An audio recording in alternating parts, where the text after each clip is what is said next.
I didn't like what I was seeing, man. Okay, I saw parents brawling in front of a school with kids. I just didn't like it. It's really important we fact check this. Here is the Nickmercs controversy explained. Recall the incident in Glendale, California from June the 6th. These crowds flocked to protest and support a school board decision, one that called for simply June to be recognized as Pride Month. In the crowd were folks who do not have children at the school, but go from town to town in Southern California to disturb, disrupt, and cause violence. They view it as their sport. Adam Michael Kiefer, seen here, hated the decision to recognize June as Pride Month. He is a member of the Proud Boys and was previously convicted of willful cruelty to a child. Local journalists captured anti-LGBTQ demonstrators, including some who were at the Capitol on January 6th. Shiva Bagheri, a demonstrator who believes using a mask equates to, her words, rape, also does not have kids in the school. A Caruso supporter, Bagheri said those who produced the COVID vaccine should be put to death. I could care a rat's ass about Breonna Taylor. She would also say this to the media. You're part of a satanic mask-wearing ritual wearing that thing. Nickmercs would give more of his reasoning for defending this crowd. I mean, full transparency. You know, how do I put this? I gotta be very, very careful here. I don't want to piss anybody off. I'm making a lot of people mad. I just don't think it's any place for a teacher or a school. I don't think it's the place to speak about things like that. Mercs would follow this rant up with this tweet. They should leave little children alone. That's the real issue. Things like what exactly? Per the LA Daily News, a book reading was scheduled that would teach children about families with same-sex parents. The important question to be asked is this: what is being taught in the curriculum? The recent protests were in regard to a book reading that taught parents are not always a man and a woman. Furthermore, for the Mercses of the world, the curriculum is, in elementary school, students are not taught specific information about LGBTQ+ or gender identity, but are taught lessons on diversity and about different types of families. In secondary school, GUSD students are taught about the contributions of LGBTQ Americans in their social studies curriculum as required by the state in Senate Bill 48. I didn't mean to upset anybody. I know that I did. I'm not apologizing about the tweaks. I don't feel like it's wrong. Well, let's fact check that. Leave children alone has become a rallying cry for the anti-mask, anti-vax, pro-Trump, pro-DeSantis, pro-insurrectionist crowd. Akin to go woke, go broke, the leave children alone line has been uttered by pro-Andrew Tate troll Sneeko, who on a live stream said he wanted to go out with a girl who is 14 years of age. His co-host on this dais would later admit in a video he likes those who are underage. Mercs can tweet, leave children alone, but teaching about diversity of families, not necessarily a bad thing. Even if you were like, I want to protect my child so deeply, and I only want them to believe Reaganomics, right? I only want them to believe in trickle-down economics. Well, at some point in the big world, someone's going to be like, have you heard of socialism? And they're going to learn about what socialism is. And especially in the age of the internet, when Google is at hand, at some point they're going to walk outside and one of the other kids is going to be like, do you know about gay people? And I'd rather an informed person who, with a specific curriculum, someone qualified to teach the issue, teach that issue, rather than just hoping your child, grows up to 18 and doesn't understand what queerness is and then figures it out for themselves. Maybe the parent doesn't want their kids to learn about socialism.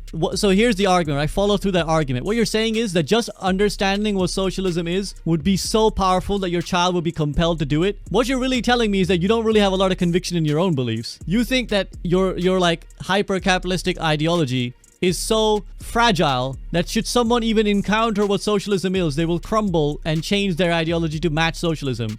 If that's the case, you've already lost. If your child learns about socialism and becomes a socialist, they probably wanted to be a socialist all along. Someone believing a certain thing only because of the absence of knowledge of something else is not belief. That's ignorance. Someone believing that they're straight only because they don't know that there's a possibility to be queer is not them actually being straight. They were never that straight to begin with. If the slightest indicator that they could be something else gets them to change their mind. What you're saying is that you don't want your child to be gay, which is just homophobic. As SVB side on YouTube broke down. What's odd is we have heard Mercs say leave children alone, yet we haven't seen him weigh on the following. Now we're going to turn to the alarming results of an investigation into sex abuse in a Catholic church in Illinois, finding nearly 2,000 children were abused. Startling new report detailing decades of sexual abuse in Baltimore. Prosecutors say more than 100 officials in the Catholic Archdiocese abused more than 600 young people over 80 years. Church leaders covered it up. How about the church? The biggest scandal in the history of athletics. Today, more than 90 women and girls sexually abused by convicted child molester and former Team USA gymnastics Dr. Larry Nassar. Among his more than 150 accusers, Olympic gold medal winners Ali Raisman, Gabby Douglas, Michaela Maroney, and now Simone Biles. Or Larry Nassar and Team USA gymnastics. I've heard you talk about parents' rights to raise their kids how they want. In fact, I just double checked. You voted no on making it illegal for kids to be married to adults at the age of 12. Nor did we hear from Mercs about Republicans in Louisiana rejecting measures to allow for children to be married, where in the state there is no age limit.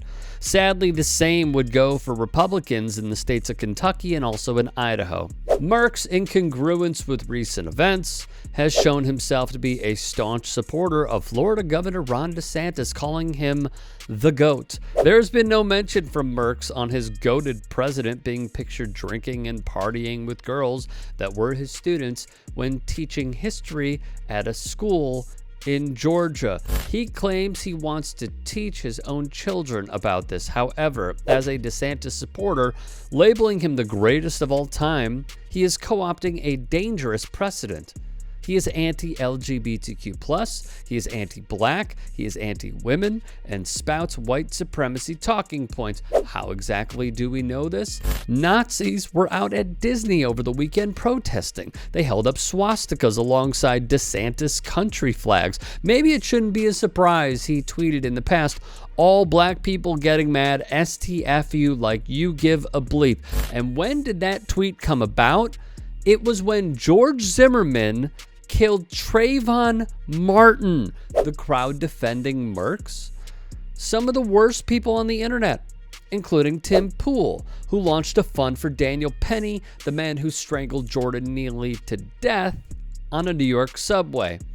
Not only do they share a lot in common, Nickmercs follows Tim Pool on Twitter. At one point, Mercs promoted mask-free events because he didn't take COVID seriously. This man said he had a vaccine shot and he woke up with a broken nose and a concussion. Whoa, vaccine, hey. Ooh. Nah, I did hear about some crazy shit though. One of them vaccines, yeah, be careful, man. Guys, do your research, man. One of them shots. Someone who's listen. People, they say, hey, listen, you might get a blood clot, but you also might not. Good luck. Oh no, it's not 100% effective, but it almost works. Get it done. Roll Tide. Make sure you post on it on social media after you get that shot too. Let me tell you. Dad, just be careful, man. Chad, be careful, all right? That's all I'm saying. Oh my God, be careful. Hey, Baba, thank you for the 5 gifts. Do your research. Be careful. And said this of the COVID-19 vaccine, co-opting the same language anti-vaxxers use. Merck said and claims that he didn't vote, but said if he did, it would have been cast for pro-insurrectionist president Donald Trump. During and after the 2016 presidential race, among the dozens of women who accused former President Trump of being a sexual predator were several contestants in the 1997 Miss Teen USA pageant who reported that he barged into their dressing room while girls as young as 15 were changing. Trump allegedly told them, "Don't worry, ladies, I've seen it all before." Yet we haven't heard anything from Nickmercs when it comes to protecting children, at least in regards to Donald Trump. He also likes Tucker Carlson's return on Twitter. A man who goes all in on the white supremacist great replacement theory. He's done this multiple times. Carlson at one point would call into a radio show with host Bubba the Love Sponge. After the hosts describe underage girls at Carlson's daughter's boarding school experimenting sexually with each other, Carlson said, "If it weren't my daughter, I would love that scenario." He would also diminish the actions of Warren Jeffs, then on the FBI's 10 most wanted fugitives list for his involvement in arranging illegal marriages between adults and underage girls. We haven't heard anything from Nickmercs on this, have we? No, we haven't. He likes multiple tweets from transphobe Daily Wire creator Matt Walsh, including his deceitful film, What is a Woman? Walsh's radio career? Well, he performed racist impressions and defended teenage pregnancy and marriage, saying that at about 16, you're an adult who is mature and can make decisions. He also said girls still in high school want biologically and metaphysically and with everything in their body, they want to settle down, they want to start a family. In addition, Walsh would brush off accusations of child molestation by ex-Cardinal and registered sex offender Theodore McCarrick. He also defended Josh Duggar, and to that I ask, Nick, this is your guy? He also liked to reply to Andrew Tate, a man who has a case of human trafficking against him that mocked misogynists and the trans community. There was once a girl named April Baker. Little sexy, little fat ass. And I was like, you're hot. So I messaged her. She's like, I'm only 16. I was like, give. Bruv, I was banging her, like looking at her Facebook on the phone, like just staring at a different face. Tate bragged about having sex with a minor in a video with his brother. He also liked to tweet when Jorge Masvidal lost his last fight in the UFC, but still shouted out former President Trump, who was at one point close with Jeffrey Epstein. He has come out as undeniably transphobic as Mercs through his own social media activity. If there's anything he's shown, it is that these lessons should not be left in his own hands. He gave the stamp of approval that J.K. Rowling is a, quote, effing G. He liked pro-Trump creators, the Hodge twins' tweets, and even COVID-19 conspiracy theories, including the debunked Twitter files.